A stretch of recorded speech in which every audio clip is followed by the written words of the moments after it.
धन्यवाद संचालक महोदय। जय जिजाऊ, जय शिवराय, जय भीम, जय जोहार। साथियों, आज 1 अप्रैल 2023 को भारतीय बेरोजगार मोर्चा के द्वारा बेरोजगारों की संसद का आयोजन मुंबई में आजाद मैदान में किया हुआ है और इस संसद में आए हुए आप सभी कोंकण के अलग अलग जिलों से, महाराष्ट्र के अलग अलग जिलों से आए हुए विद्यार्थी, युवा, बेरोजगार, उनके माता पिता, आप सभी का मैं स्वागत करता हूं। साथ ही विचार मंच पर उपस्थित सभी हमारे जो साथी यहाँ पर मौजूद हैं, मान्यवर मौजूद हैं, उनका भी आभार, स्वागत। साथियों, मेरी बातों को शुरुआत करने से पहले एक बहुत ही दुखद घटना आपके सामने मैं बयान करना चाहता हूं कि हमारे महाराष्ट्र में एक मुख्यमंत्री हुआ करते थे।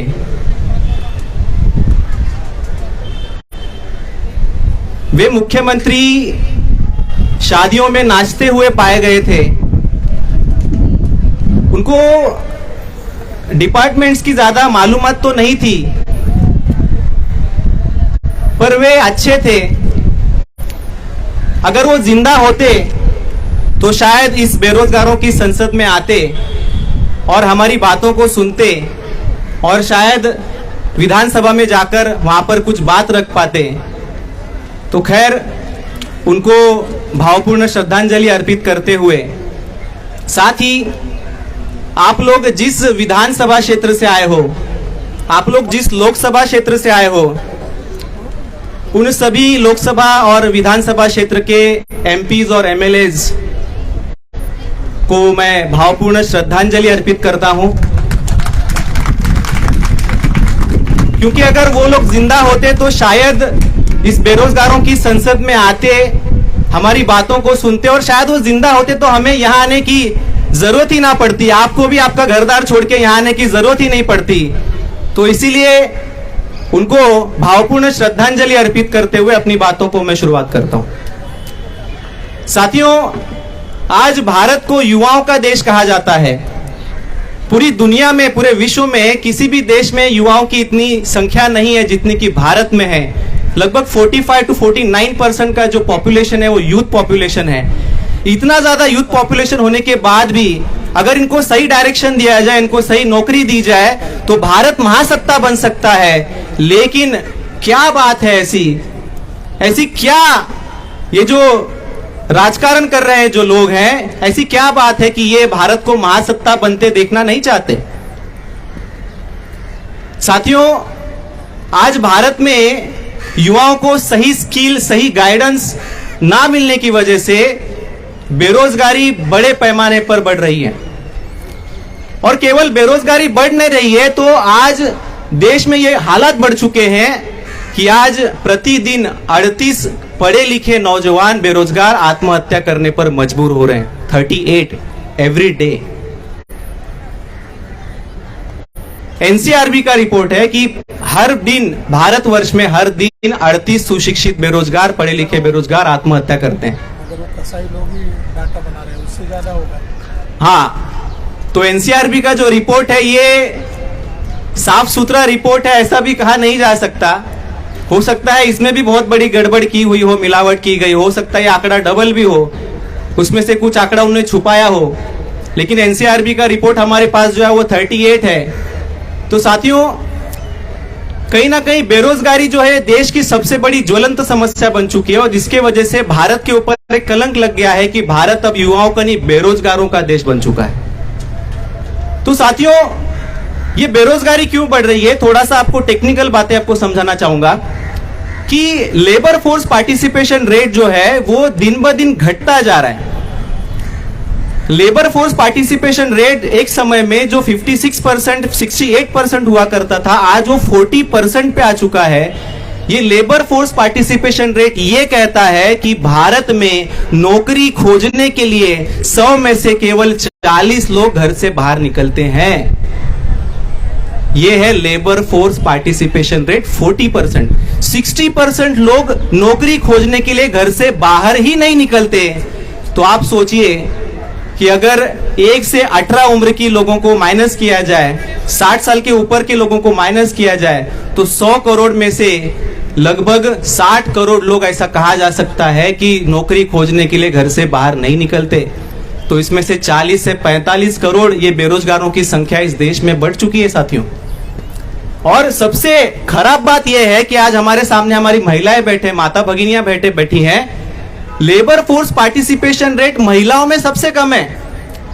आशिया में इंडिया का जो लेबर फोर्स पार्टिसिपेशन है फीमेल्स का, वो सबसे कम है। 100 में से केवल 4 महिलाएं जॉब के लिए घर से बाहर निकलती हैं, जॉब खोजने के लिए घर से बाहर निकलती हैं। तो अभी जो लॉ लाया गया है कि 50% बसों में 50% उनको अभी टिकटें मुफ्त में दी जा रही है, 50% उनका जो किराया है वो कम वसूला जा रहा है। तो पिछले 8-9 सालों में केंद्र सरकार को ये नहीं सूझा। अचानक 2023 में ऐसा क्या आ गया जो महिलाओं के बारे में सोचने लग गए। 2024 में इलेक्शन आने वाला है और 50% महिलाओं का वोट वो बटोरना चाहते हैं, वसूलना चाहते हैं। इसीलिए 2023 में उन्होंने क्या किया, 50% टिकट में छूट। पर लेबर फोर्स पार्टिसिपेशन रेट घट रहा है, महिलाएं बेरोजगार हो रही हैं, इसके लिए कोई प्रावधान नहीं है, इसके लिए कोई आर्थिक बजट में कोई प्रावधान नहीं है, इसके बारे में कोई मंत्री नहीं बोल रहा है, कोई महिला आयोग नहीं बोल रही है, कोई महिला मंत्री नहीं बोल रही है। तो साथियों, ये महिलाओं में भी सबसे बड़ा प्रॉब्लम अभी खड़ा हो चुका है।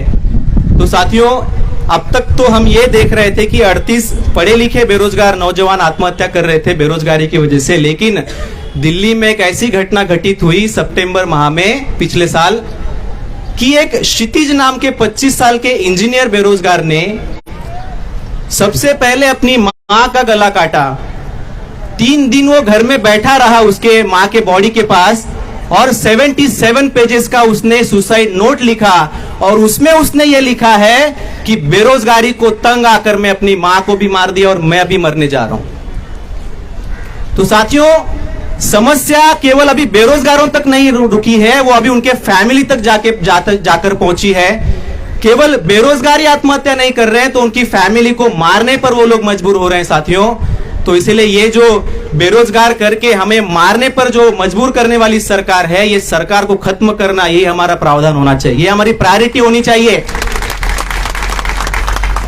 और जो देश में बेरोजगार लोग हैं, मुझे बुरा इस बात का लग रहा है साथियों कि अभी 14 मार्च को विधानसभा में एक कायदा पारित हुआ, कानून पास हुआ, जिसमें सरकारी क्षेत्रों में भर्ती के लिए 9 प्राइवेट कंपनियों को उन्होंने कॉन्ट्रैक्ट दिया। असं म्हटलं की तालिकेवर कोणी हजर नाहीये, त्या दिवशी तालिकेवर कोणी हजर नाहीये, दुसऱ्या दिवशी अजितदादा पवार येतात, गोंधळ घालतात। और एक महत्वपूर्ण आखिरी बात मैं कहना चाहूंगा साथियों कि आपके भविष्य के जो निर्णय हैं वो संसद में लिए जाते हैं।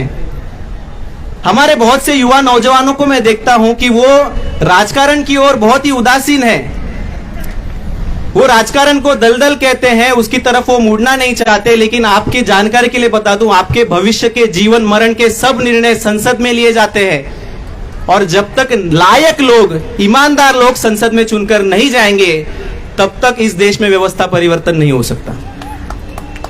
और अगर हम लोग उनको नालायक कहते हैं, अगर आप लायक हो तो आपने वहां पर जाना चाहिए।